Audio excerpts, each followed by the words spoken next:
Who are ya?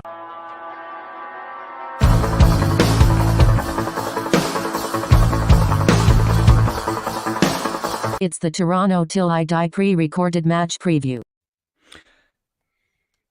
Hello and welcome back to Toronto Till I Die, the Toronto FC fan show. I'm Mike Newell, and this is another match week where you're joining us for Who Are Ya? It's our new show previewing Toronto FC's upcoming opponent. We're bringing on fellow bloggers, podcast hosts, journalists, and our friends from around the league to provide perspectives on this week's opponent. So much to get into, so little time. So welcome in my TTID co-host, Jeffrey P. Nesker. Jeff, how you doing, buddy? I'm good. I'm doing way better than your internet, man. It must be said. You are. I think we're going to lose you very, very soon. But you might. So I do apologize for that if we do lose it. If you do, and guys, we got it done. We got this one over the hump after missing our first double match week, and we couldn't book a Who Are You for Simcoe County Rovers. We couldn't book a Who Are You for Orlando City. So I got daggers in my eyes for those guys. Thank you very much to our guest tonight for jump into the call. Realistically, like it was an open invitation on Maine, and just hat in hand, please come on our show. And he did, which is super, super, super terrific. Jose Tellez, I want to give it I did it all right. I didn't fancy it up too badly. I didn't Canadian accent it up too much. Mike, you want to get back into the into your little absolutely. Hopefully we've got the internet connection stuff sorted here. Saturday. Yeah. This Saturday, we're taking on FC Dallas at BMO Field. After a little 3-game stumble, we're now back on the roll. 3 wins in all competitions. Coming to town are FC Dallas side, who have had a rough start to the season, but did just win a 2-0 victory in their Texas Derby over Houston. Jose, you've been introduced by my colleague Jeff, so thank you so much again for jumping on with us and chatting a little FC Dallas v TFC. This is a question I usually ask at the start of these Who Are Yas. It's to kind of get a perspective on the fan base, how they're feeling right now about their club, but also sort of what the supporters think about Toronto FC. Because I think in Toronto, we kind of have a bubble about TFC, and we're not sure how other people think about the club. But sort of what are the perceptions of Toronto FC among FC Dallas fans? And Jeff, you'll take the next question because I just realized I took your question. That's fine. It happens all the time. Yeah. Well, first off, Mike, Jeff, thanks again for having me on. I appreciate it. Any invitation to talk ball, I'm always there for the most part if I can make it work. So again, thank you so much. I appreciate it. To answer the question, tell that to the Orlando people. I'm not going to pick any fights with the Orlando fans today. We'll say that. No, I will. It's on. Okay. Well, guys, look, again, it's a pleasure. To answer the question though that Mike posed, I think, well, first off, I just want to mention how Dallas fans feel as a whole right now, and then kind of pivot to Toronto. Right now, I think it's interesting. Dallas fans were very torn coming into the Texas Derby that we thankfully won. It was a massive losing streak going into that game. Needed that dub. We got it. Now we go on the road to a team that really, I think we maybe have played twice in the last 4 years. I mean, it's not a team that we know well, right? Last time we were at BMO was 2018, actually. We usually have that, but I mean, this is one of those head-to-heads on transfer market that you can tell. This is the old TFC playing you guys. You've won 12 times. We won 3 times. You're 31 goals to our 21. Like that is pre-treble TFC stats right there. So yeah. And then my eyes glazed over and I couldn't see through the tears. So I stopped search there. Yeah, but I mean, look, I think that it's a big unknown for us, right? Going on the road. I think what we're trying to focus on more right now is the fact that we are going on the road. We've been poor on the road to start the season, and we've kind of been poor in general. But I think we're getting a decent bounce going into a strong unknown away game, which is massive for us. I think we have to build strongly on what we did against Houston. I think the team going into this week is probably less concerned with what TFC may do. I think Nico's already said in press conferences, Coach Nico Estevez, that we have to kind of be wary of a team that looks very different under Herdman. I think we can all see that.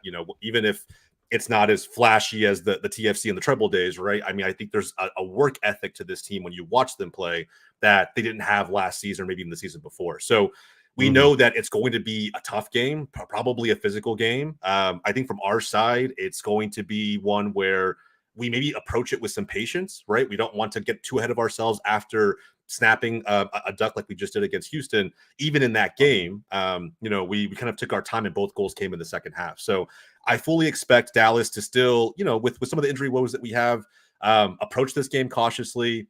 I don't even know if someone like Jesus Ferreira starts this game. I think he's still coming off an injury.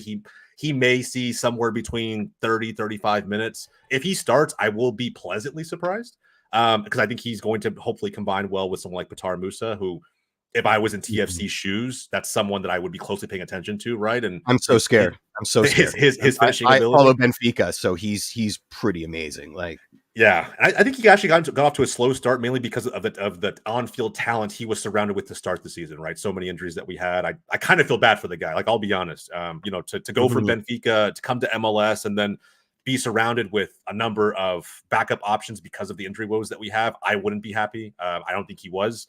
But I'm impressed with his work ethic. I think he'll need it for this game. Like I said, under Herdman, TFC looks, at least on the physical level, stronger. Yep. So you answered a few of my questions that aren't on my sheet, especially in terms of Petar Musa. And we could talk forever about the DP tag on players coming over from Europe and what it does to that mindset, right? Like we saw it with our crop of DPs, right? Like suddenly they're trying to do step overs on everybody, some stuff that they never would have done in Europe, right? And I don't know if that's because of the locker room dynamic or that DP tag or whatever the case may be, but you see all the time, you're asking, did they do any research? Like the drop off in talent is precipitous. This is a salary cap league. So I'm going to go to the second question and be honest. You can't hurt our feelings. Trust me. We have no hearts left. What is the perception of TFC? I know you got into it a little bit, but are you guys sort of still laughing at us for betting so big and potentially like having it blow up in our face? I don't think anybody's, from my perspective, I don't think our fan base is laughing at anybody at the moment, right? I think we're trying to not be too critical of ourselves and maybe give ourselves a little bit of slack, just considering how we started the season and where we are today with players. But I think there's a strong level of respect going into this game because of the fact that TFC is hosting this match, because we don't really know much about the team.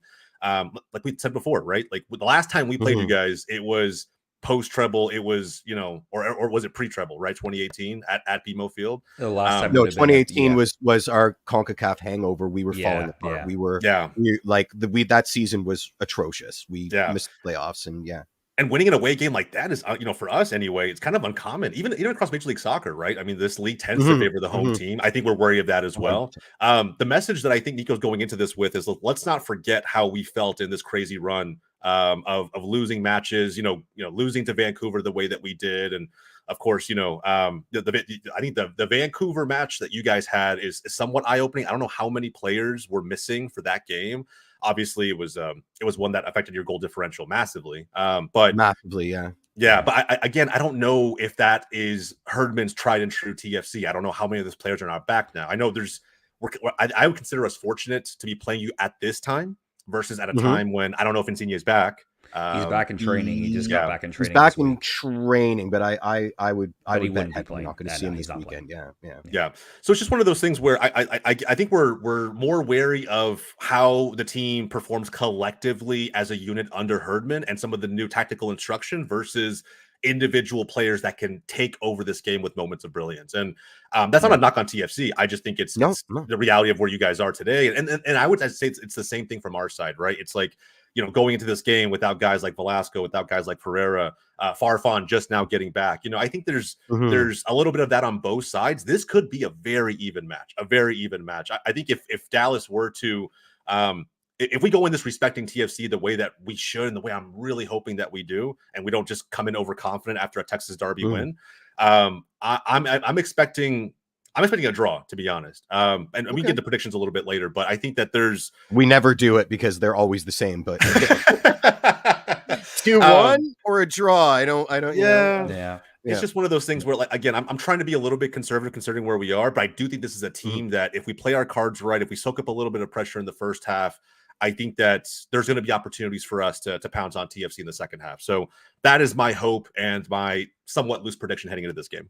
Okay, and that's great because I think you are right. I think because both teams are missing some star players on their teams right now, it could be very even. But we do have a DP who's playing really well, even though he's not scoring goals right now, in Federico Bernardeschi. But in many ways, we talked about this on Monday on our show. Sort of the redemption arc for him is sort of underway right now. It is an interesting one. So this is sort of like a two-part question. So ask me if I need to repeat the second part of the question because I can understand how you may not get it. But like the first question is just around Jesus Ferreira. DP is homegrown player. Many people thought he would be heading to Europe. It sounded like he was heading to Europe before a deal got done. Still with Dallas. Sort of what is sort of the reaction to him now, considering that he was supposed to go to Europe. Now he stayed. He's sort of the DP player. Well, Peter Musa is now the DP player, but like he was sort of that guy. What's sort of the feeling towards him, and what is his feeling towards the club at the moment, considering his move didn't get done to Russia? Yeah, I know that when that deal fell through, I'll be honest. I was somewhat surprised not surprised that he took it. I was surprised that it was Russia. I think, I'll be honest. I think to answer your first question, the fan base was jubilant as hell. I mean, probably the best way I could put it, that he decided to stay. And I think it felt like it was a turning of the tide here in Dallas, because remember, Dallas is one of those clubs that, I don't know, operates on a system of profitability, right? More so than chasing trophies. And that is something that, as a fan, is frustrating as hell, I'll be honest, because we kind of lean on the youth academy more than anything else, and everything else is sort of a profit building move. So going back to the potential move for Ferreira, I thought that deal needed to go through for us to get someone like Musa. I really did. I thought it was contingent upon that move happening. When it fell through, I thought, okay, we're literally back in 2023. We have Ferreira, but if he gets hurt, I don't know what striker option we really have. And then the deal for Musa gets done anyway. So I was very happy to see that. It's unfortunate that Ferreira got injured in preseason, but I really thought it was going to go the route of 2018 when we let go of Ricardo Pepi, right? And that funded the move for Alan Velasco. And so, Dallas, the ownership kind of the Hunt family tends to have that way about them, trying to make sure that we have money in the bank before we go out and splash cash on someone. And it sounds like it's just so ironic that, we took a different approach to that transfer saga this season, and we're having the start to the season that we're having, right? I think it definitely puts Murphy's Law, man. Murphy's Law. We spend that money, and doesn't mean you're going to be successful. Trust me. It's true. If there's ever a league where it's true, MLS kind of upholds that rule through and through, right? Like it's just it's chaos. It's pure chaos. It's funny that you say that you guys over there respect TFC and then kind of rally on the FC Dallas model, because we massively respect you guys. Like, speaking for Mike Newell, I know he, like, outside of TFC, FC Dallas is like one of your favorite teams to watch because of your development, right? Like doing it with the youths, despite, all signs to the contrary. So I'm stealing your question, Mikey. I'm stealing your question now. I don't actually know if it has changed a bit. You wrote, for a while, FC Dallas was seen as the model club for developing young players and selling them on for a profit, which is interesting that you're doing business with Benfica. I've worked with Benfica. Them and Ajax, in my opinion, are the two world clubs that have figured this out the most. That seems to have changed a bit right now. What do you think has led to this change? I guess maybe answer it as written, because I don't know how to rewrite it. And if I can provide a little bit of context to the question. Yeah, go for it. And the only reason I say that is because, again, it seems like in the last couple of years, there has been more proclivity to spend money and go out and get bigger name DPs, at least bigger name DPs from how Dallas FC will view bigger DP names, right? Sure. Instead of necessarily most of the team coming up with a Paxton Pomacles and those kind of players coming into the first, into the first team. So just in terms of, maybe not has it changed, but like maybe just how has the philosophy sort of gone in the last couple of years, considering that now there might be a move to like, hey, maybe we should try and go win an MLS Cup. Yeah, yeah. I think you're right, Mike. I think you hit it spot on. I think it has changed, and I think it's almost become a feeling of FOMO to an extent, and it hasn't leaned hard in that direction. I don't think. I think we understand that the model worked for so many years, for decades up to this point, and it's worked pretty well. But at some point, right, a fan base is going to start demanding more, especially when you start to see expansion teams all over the league start to see some relative success very, very quickly, right? So when that happens, and then you have a fan base who's been sitting here for 3 decades without a trophy, at least without the trophy, right? Of course, we have Open Cups, we have supporter shields, but having the MLS Cup is what we're going after. And then when you see the Hunt family and what they've spent elsewhere in other sports, right? They're tied to the Chiefs, and them going out getting trophies, and it's just one of those things where it's like, why can't they make this franchise work? And so I think the combination of those things here in Dallas, where the atmosphere in the offseason, when it feels like it's not moving a ton and every other team is starting to make moves, I think it's kind of a breath of fresh air that the Hunt family is now starting to do this, but it does put more pressure on everything that we're doing, right? If this move fails or doesn't see success relatively quickly, how soon will it be before we revert back to the old model?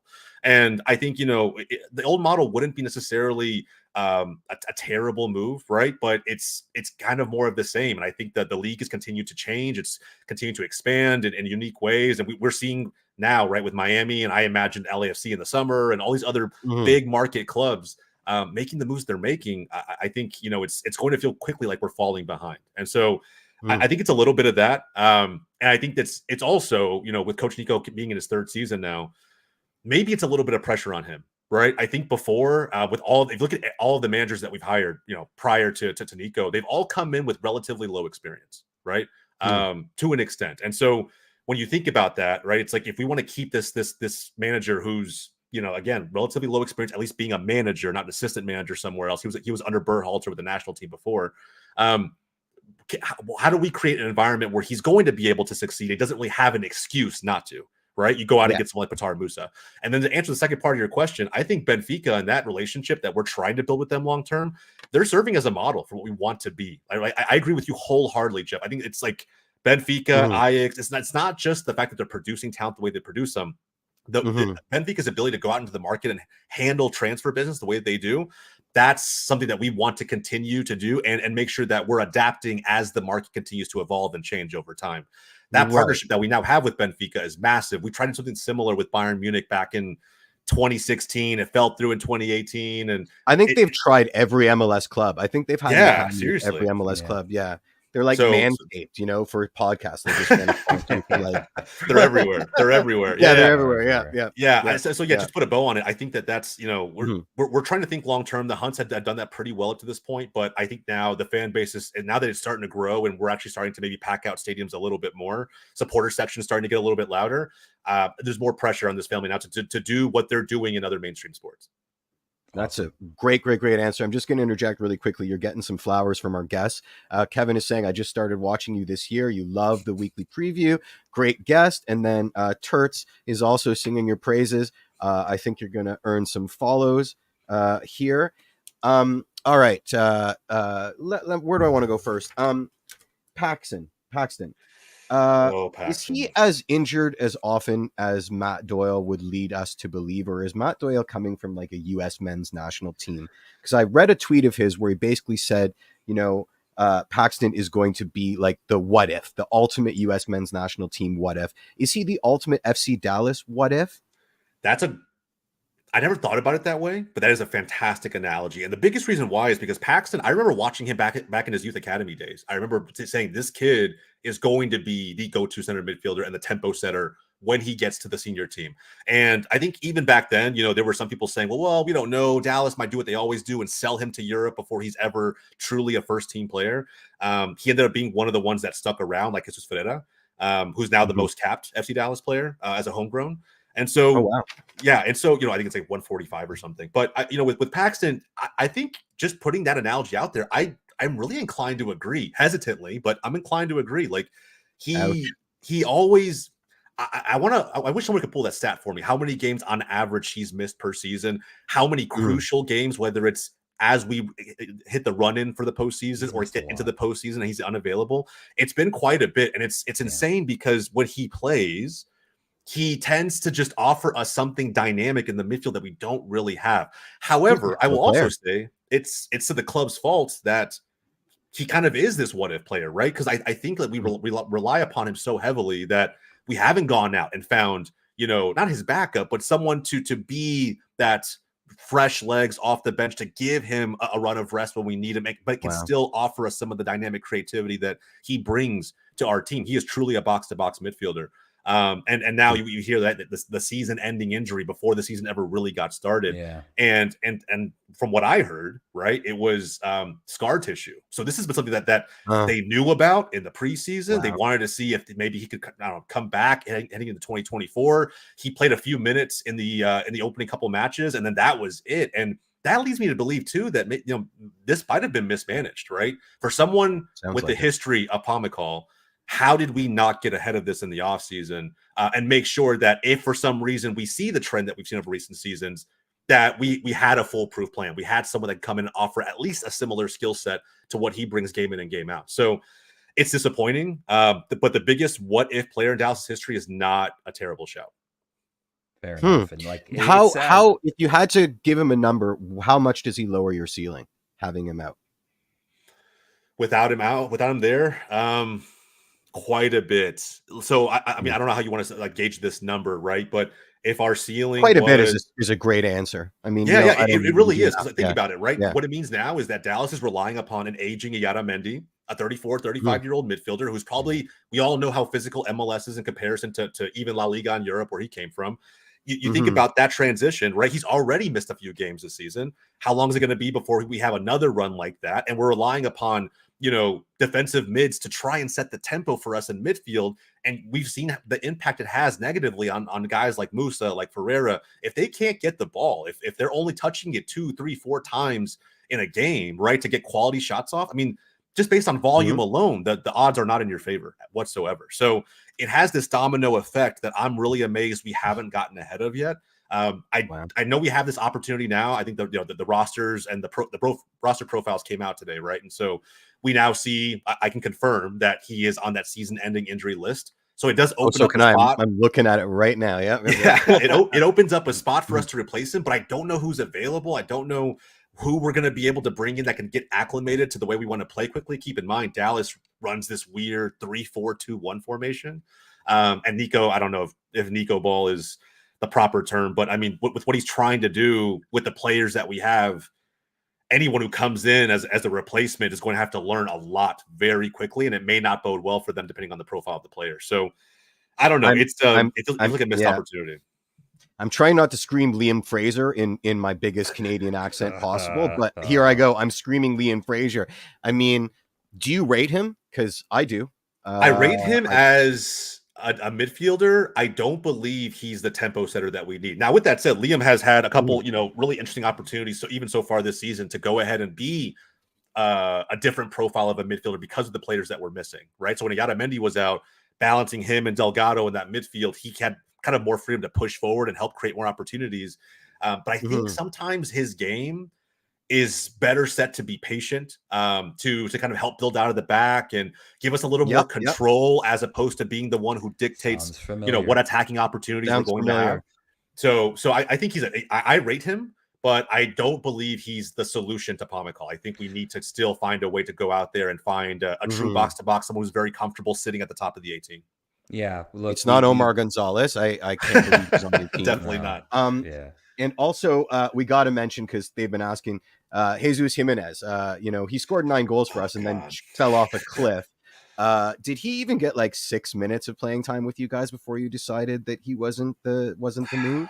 Jesus Jimenez, man. That's the general feeling. I have no good things to say about this player, and this is not even like me being, a hater. I was actually excited that we were going out and finding, like, after Franco Jara left, I was like, okay, cool. We were going out and get another striker with a similar profile. Let's see what happens. And oh my goodness, was there just not really anything to write home about? Like it didn't. He doesn't have any pace for a big man. Couldn't find the ball in the air. His hold-up play was mediocre at best. It wasn't terrible. It's just he didn't he wasn't a game changer coming off the bench. If you had to go to the bench and find an attacker to offer something different, he wasn't the guy, but we didn't really have anybody else, so we had to throw him in. And it almost felt like at times we even got slower, going into the final 20, 30-minute stretch. So I don't know. I think Nico gave him a good shot. He did get decent minutes in the beginning of the season, and then it trailed off as we got closer to playoffs. So, he wasn't the guy. I wish him all the best. I'm choosing to be positive and just believe that he wasn't a good fit for what we wanted to do. But depending, you guys know him better than I do. Maybe he's just not a good fit as a whole. I mean, he's living his best life. Oh wait, there it is. I did the wrong one. He's playing away in paradise essentially. So absolutely. We're enjoy it, Jesus. Enjoy it. Enjoy it. Last question for me. You kind of started to answer this at the beginning, but just the danger men that TFC should be looking for. Obviously, we talked a lot about Peter Musa, but who are the players outside of Musa that TFC fans should sort of keep an eye on?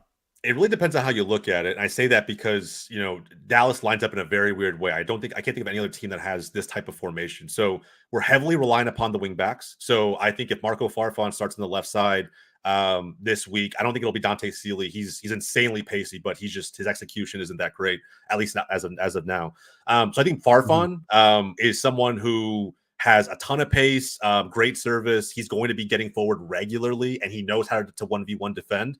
I think he's someone that you definitely need to watch out for. I think, of course, when Ferreira does come off the bench, he's going to find a way to feed Musa as much as he possibly can. He will sit directly behind him, clean up the trash a little bit, but on top of that, just find a way to be the facilitator, the creator, the 10 behind him. I think prior to that, it'll probably be someone like Sebastian Lletget. Lletget doesn't have the legs he used to have, but I still think his quality on the ball is still there for Major League Soccer. I think he can still create problems for a team who isn't ready and lets him kind of get between the lines of the midfield and kind of just find a way to be sneaky. Get in those soft spots in the he'll kind of just sit there and no one really notices him. Yeah, and then boom, he has the ball and he's whipping a ball into Musa right before you know it. So I think that some of those guys are going to be very, very key. Ariola has yet to really, for someone who was a DP last season, and we kind of removed his slot. There he is. And now Musa has that slot. I think he's and as a captain of the team, I'm waiting for him to have the breakout game. And I kind of had this hot take in one of our latest predictions videos that maybe this is the game. I feel like we don't really know anything, at least not enough, about Herdman's men going into this game where he's going to feel pressured to come in and play a certain way. I hope he feels enabled to really push up the field and create some problems, but it's one of those things where I don't know if he's going to start at right wing back or if he's going to be a winger up top and try to be someone who helps facilitate with Musa in the first half. So it'll really depend on where Nico wants to line up his personnel, but we have a few players who can cause some problems. Liam Fraser will definitely start. I'm hoping that him and Yada Mendy can.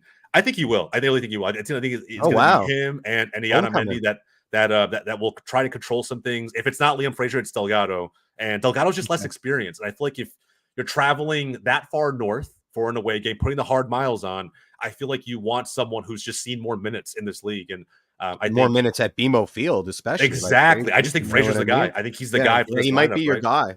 Yeah. So I think him and Yada Mendy should hopefully combine pretty well. But I'll be honest, I don't think we start to create real problems till the second half. Okay, fair enough. That's amazing. And we got a hard cutoff in about a minute, whatever. So it's time to wrap this up. Yeah, absolutely. Jose, thank you so much for taking the time. Tell the people where they can find you on all the socials and your platform as well. Yeah, absolutely. Well, look, if you want to follow me on Twitter and banter with me at all, I feel like I do that always, and I'm always game. It's in my little tag here at It's Bromigo. That's a gamer tag from like literally a decade plus ago, and I carry it with me always. And outside of that, I mean, look, Goals TV, it's my baby. There's a ton of soccer content on that platform. It's brand new if you haven't heard of it. Everything from MLS to USL to grassroots soccer to anything else in between, all on that platform. Go check it out. Plenty of MLS content creators there as well. And on our YouTube channel, we do Wake Up MLS, weekly prediction videos every single week, highlighting and previewing games, players, everything in between. And we work with a ton of different MLS creators on that show, and it's always a lot of fun. So outside of that, guys, thank you again for having me. I really appreciate it. No, yeah, I hope it's not another bunch of years before we face off with FC Dallas again, because this was a pleasure, and I can't wait to do it again, mate. Yeah. And it's a pleasure to meet you. Thank you so much. Thank you, guys. Cheers, that's my job. Thank you now. so much. Hold on, we'll keep vamping because I forgot I actually have to roll shit. Who are ya?